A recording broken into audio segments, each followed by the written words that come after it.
What have you seen from the Auburn Tigers? Well, very athletic, obviously. Talented defense. They have a great defensive front. Really good on the back end as well. Be a huge challenge for us offensively. Our guys are excited and looking forward to a great home environment and trying to get our second SEC win. How did the bye week help your quarterbacks? It was good. Really a great chance for self-evaluation to go back and see what we've done well, what we need to continue to work on, how can we improve as a position group and as an individual player, and kind of go back and just start from the basics and get a chance to continually evaluate ourselves and try and find a way to get better. With a guy like Nick Tiano, how do you keep him, ready and good to go at being that third guy? Well, we still try to manufacture him some reps throughout the course of the week. Being a third quarterback is always a little bit tricky. Trying to get the reps necessary for continued development. But he's done a great job of preparing each and every week, trying to put him on the board as much as possible and keep him fresh, keep him mentally engaged throughout the course of the week. And he's done a fantastic job. He's a self-starter. He's motivated to be a really, really good player, and he has all the intangible stuff that you need and the desire to make himself a better player. Do you have to coach him a little differently, like you said, to keep him motivated, to keep him going, where the other guys may, have that temptation in the field? As far as the actual putting in stuff, installing, no. It's just managing him at practice is obviously something that you obviously have to stay aware of and make sure that he's getting necessary reps to continue to develop. In what areas have you seen Nick Fitzgerald improve over these first 4 games?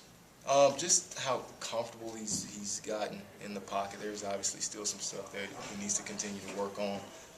Footwork in the pocket, timing, anticipation, understanding, when things are supposed to come open, having that internal clock in head. And I think that just continues to come with the more experience that he gets. But he's stepped up. He's answered the bell, and I know he's excited to go out and play on Saturday. With the pressure that Auburn likes to bring with Lawson, Adams, whoever, how thin of a line is that between your quarterbacks having to make quick decisions, but also not getting in a hurry when that pressure comes? Yeah, I think it's definitely a fine line of getting the ball out quick, but not being gun shy.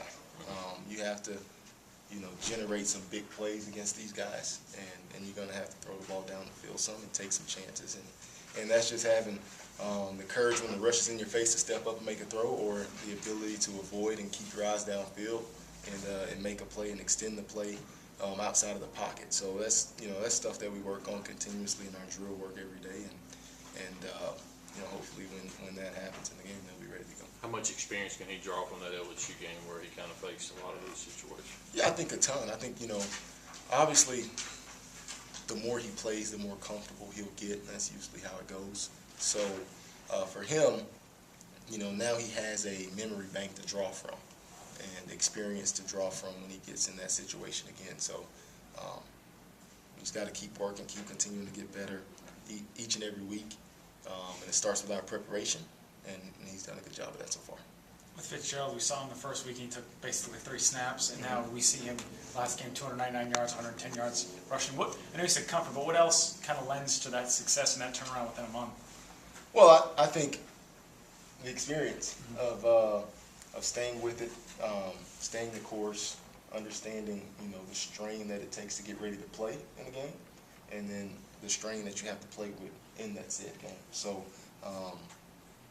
the biggest thing that we try to focus on in our room is understanding that we have to go 1 for 1 each play, and eventually that sum will add up. But we can't worry about what happened the previous play or what's going to happen the next play. You have to have a distinct focus on in that moment, in that particular play, and nothing else matters. And that's really hard to do.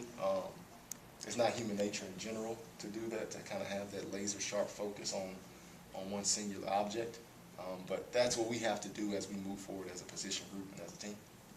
How has Damian and Nick made Fitzgerald better, knowing that he has to be on his game? If not, Damian and Nick are there as well. I think our room, it breeds that environment, both individually and as a position group. Guys want to perform to the best of their ability, And that's that inner standard that you set for yourself each and every week, of how you prepare, how you perform, how you lead, how you take care of your body, how you take care of your nutrition, and everything that we do in the classroom, in the weight room. You want to achieve at the highest of levels, and you have to have that internal drive to accomplish that, but it also helps through the form of peer pressure. So, you know, we try to set the standard in our room, and the guys have done a good job.